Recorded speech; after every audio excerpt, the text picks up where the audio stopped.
అందరికీ నమస్కారం. నేను మీ గంటి ఉష. నా మిత్రులకి, శ్రేయోభిలాషులకి, సబ్స్క్రైబర్స్‌కి అందరికీ కృతజ్ఞతలు, శుభాభినందనలు. ఈ వీడియోని పూర్తిగా చివరిదాకా చూడండి.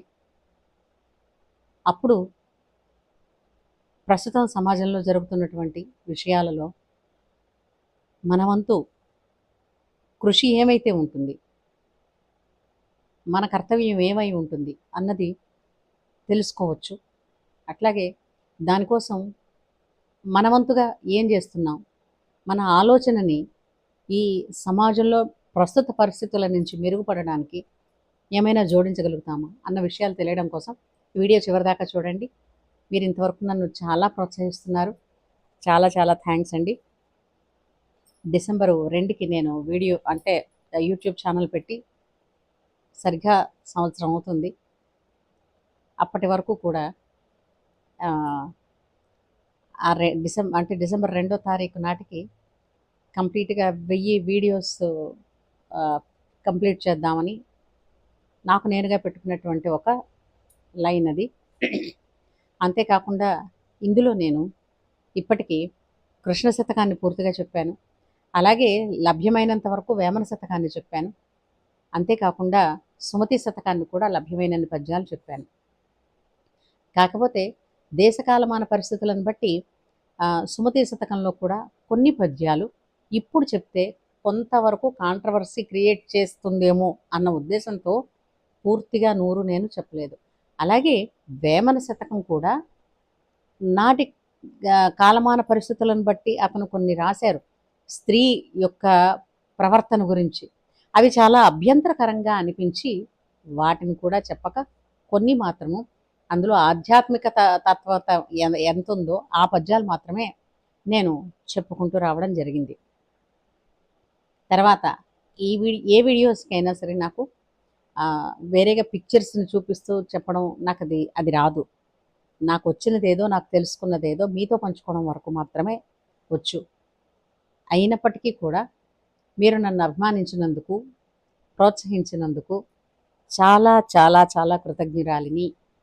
ఇలాగే ఇక ముందు కూడా మీరు నన్ను ప్రోత్సహిస్తారని, మీకు నాకు మధ్య బంధం, ఈ ఆత్మీయ బంధం స్థిరంగా నిలవాలని, ఒకరినొకరు మనం ప్రోత్సహించుకుంటూ సమాజానికి హితవు చేసే పనిలో మనం ముందడుగు వేస్తూ ఉండాలని మన వంతు కృషిగా నేను మీ అందరికీ కూడా కృతజ్ఞతలు చెప్పుకుంటూ అట్లాగే ఇది కొనసాగించమని ప్రార్థిస్తూ కూడా ఉన్నాను. సరే, ఈ రోజున మా విశాఖపట్నంలోని సమతా కాలేజీలో జరిగినటువంటి ఒక ఇన్సిడెంటు, ఒక విద్యార్థి సాయి తేజ అనేటువంటి విద్యార్థి టీచర్స్ తాలూకు టార్చర్ తట్టుకోలేక సూసైడ్ చేసుకున్నాడు అన్నది. ఇది వినగానే ఒకటి షాకు. రెండో పాయింట్ ఏంటి చెప్పమంటారా? ఈ మధ్య మా విశాఖపట్నం ఎంతో ప్రశాంతంగా ఉండేది, అలాంటిది ఇప్పుడు క్రైమ్కి అడ్డా అయిపోతుంది ఏంటి? ఇట్లాంటి ఉదంతాలు ఎందుకు ఎక్కువగా జరుగుతున్నాయి అన్న ఒక ఆందోళన కలిగింది. అంతేకాకుండా ఆ స్టూడెంటు తర్వాత ఆ టీచర్స్ తాలూకు కన్వర్జేషన్, ఆ చాటింగ్ ఏదైతే ఉందో ఆ చాటింగ్ అన్నది స్క్రీన్ మీద కనపడుతోంది. ఇప్పుడు అది దాన్ని ఎవరో ఫ్యాబ్రికేట్ చేశారా, అవి చేశారా, లేదు మీ ఇద్దరం తల్లి కొడుకులు లాంటి వాళ్ళం పోలీసులతో చెప్పుకుంటాం, ఇవేవి కూడా దాన్ని ఏంటంటారంటే కేవలం కళ్ళు తుడిచే ప్రయత్నం తప్పించి నిజం కాదు అనిపిస్తుంది. ఇంకొక విషయం తెలుసుకుందామండి. అసలు ఈ కాలపు యూత్కి ఏది సహించే సహనంగా ఉండి దానిలో ఏ విధంగా మార్పు తెచ్చుకోవాలి, మార్పు కోసం ఏమిటి చేయాలి అన్నటువంటి ఆలోచన లేకుండా త్రుటిలో ప్రాణాలు తీసుకుంటున్నారు. ఆ ప్రాణం ఇన్ని సంవత్సరాలుగా పెరగడానికి తల్లి తండ్రి కృషి ఉన్నది కదా. మరి ఇలాంటి పనులు చేసేటప్పుడు తల్లిదండ్రులు గుర్తుకురారా? అరే, ఎవరో టీచరు ఆ కాలేజీలో మనకు ఉండేది కొంతవరకే, అది లైఫ్ కాదు. సరే, వాళ్ళు మార్కులు తగ్గించారు, నష్టపోలేదు.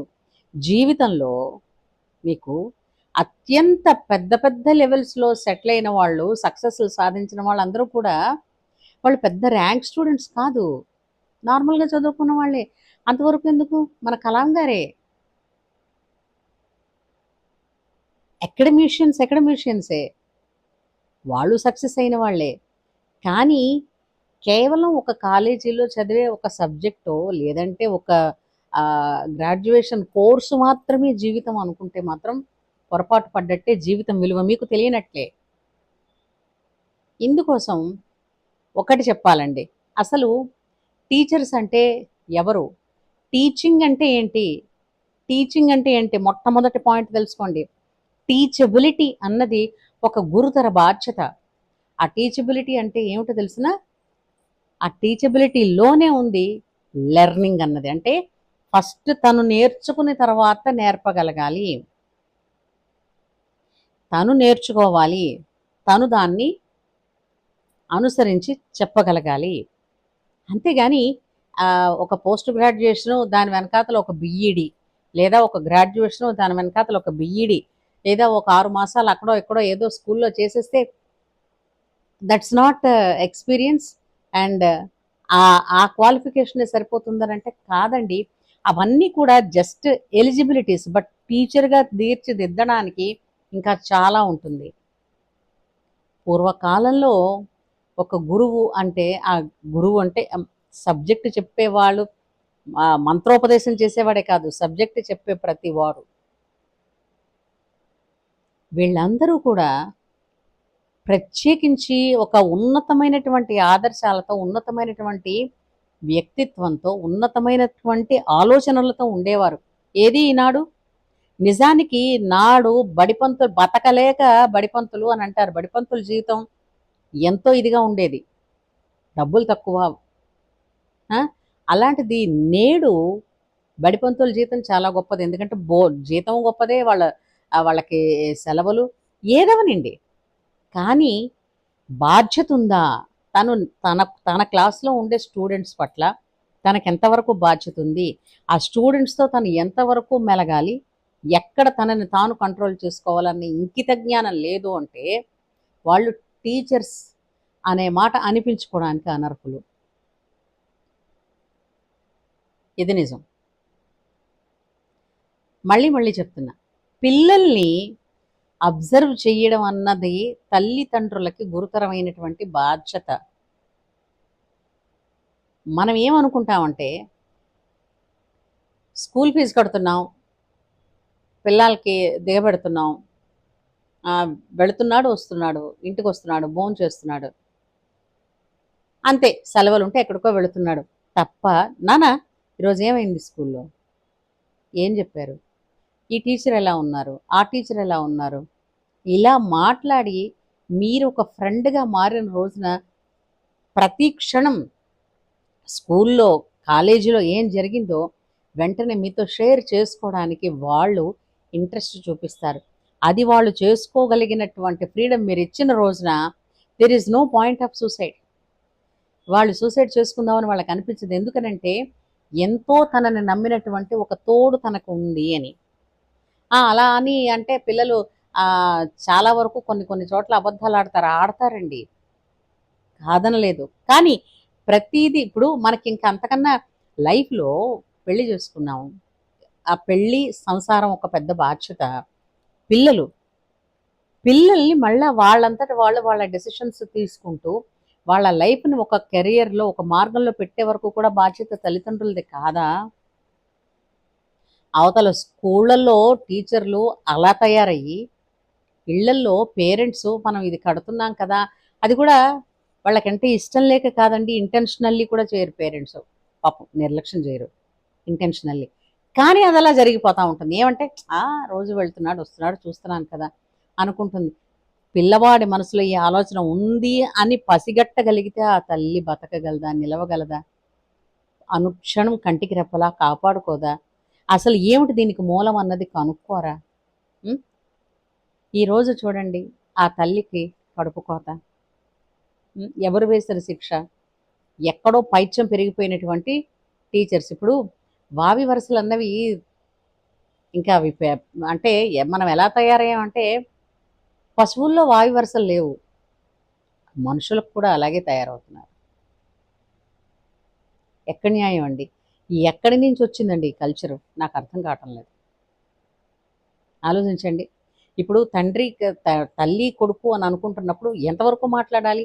అసలు ఎక్కడి నుంచి తల్లి కొడుకు వరకు ఎందుకు? టీచర్ స్టూడెంట్ అంటే అంతవరకే ఆగచ్చు కదూ. నీ వంతు పాఠం నేర్పడం, నేర్పిన తర్వాత అర్థం కాలేదంటే మరొక మార్క్ అర్థమయ్యేటట్టు చెప్పే ప్రయత్నం చేయడం, ఇంతే తప్ప పర్సనల్ మ్యాటర్స్ ఎందుకమ్మా? సిగ్గులజ్జ లేకపోతే సరే. మీరు మార్కులు వేయరేమోనని, మీరే విధంగా సర్టిఫికెట్స్లో ఇబ్బంది పెడతారేమో అని, దాని ఇంపాక్ట్ ఇంట్లో పేరెంట్స్, ఏరా ఇంత డబ్బు కట్టాం, ఏరా మా మార్కులు ఇలా వచ్చాయి అని ఓ మాట అనేస్తాం. వాడిని చూడు వీడిని చూడు కంపారిజన్స్ చేస్తాం కదా. వాడిని చూడు వాడు ఎంత మార్కులు తెచ్చుకున్నాడు, ఈ పిల్ల చూడు ఎంత సిగ్గు తెచ్చుకో, ఇలాంటివన్నీ చెప్తూ ఉంటాం. ఇది చెయ్యకూడని పనులు, చెయ్యకూడనివన్నీ చేస్తున్నాం, చూపించకూడనివన్నీ చూపిస్తున్నాం. ఇవన్నీ చేసి మళ్ళీ మా పిల్లలు శుభ్రంగా ఉండాలనుకుంటారు తల్లిదండ్రులు, మా కాలేజీకి మంచి పేరు రావాలనుకుంటారు యాజమాన్యం. వైఖరి మార్చుకుందాం. తల్లిదండ్రులు ప్రతి క్షణం నమ్ముతూనే ఉండాలి, పిల్లల్ని నమ్మాలి. ఆ విధమైనటువంటి ధైర్యంతో ఇప్పుడు చూడండి, రామాయణం కథ రోజు ఒక మారు వల్లి వేస్తే, మహాభారతం కథ వల్లి వేస్తే ఇలాంటి చావులు రావండి, ఇలాంటి సూసైడ్ మెంటాలిటీస్ ఉండవు. ఎందుకంటారా? ఆలోచించి చూడండి.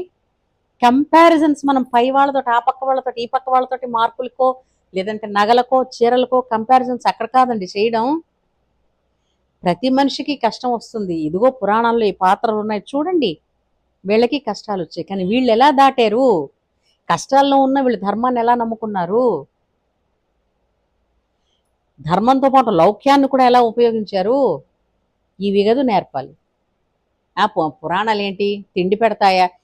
తిండి చదువు ఒక్కటే తిండి పెడుతోంది, కానీ తిండి తిన్న తర్వాత అది అరిగేదాకా, తర్వాత జీవన గమ్యాన్ని చేరేదాకా సంస్కారాన్ని పెడితేది ఇది మన సంప్రదాయం.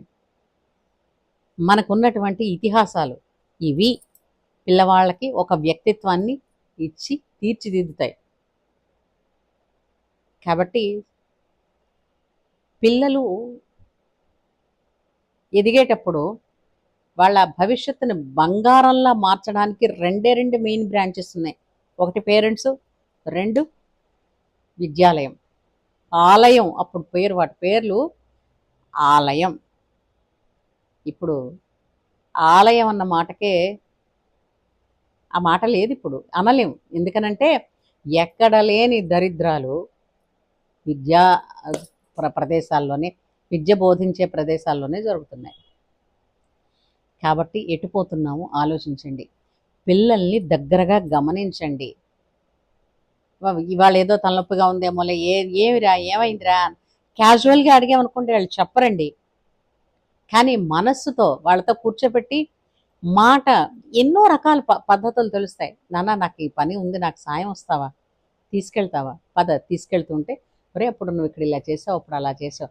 లేదా ఇంట్లో ముందు మన ఫాదర్స్ ఎన్సిస్టర్స్ ఏ విధంగా ఉండేవారు, ఇవి చెప్తూ ఉన్నప్పుడు పిల్లల్లో కొన్ని రకాల ధైర్యం కూడగట్టి ఇప్పుడు నాకు వచ్చింది ఇది ప్రాబ్లమే కాదు అన్న దృష్టితో ఉంటారు.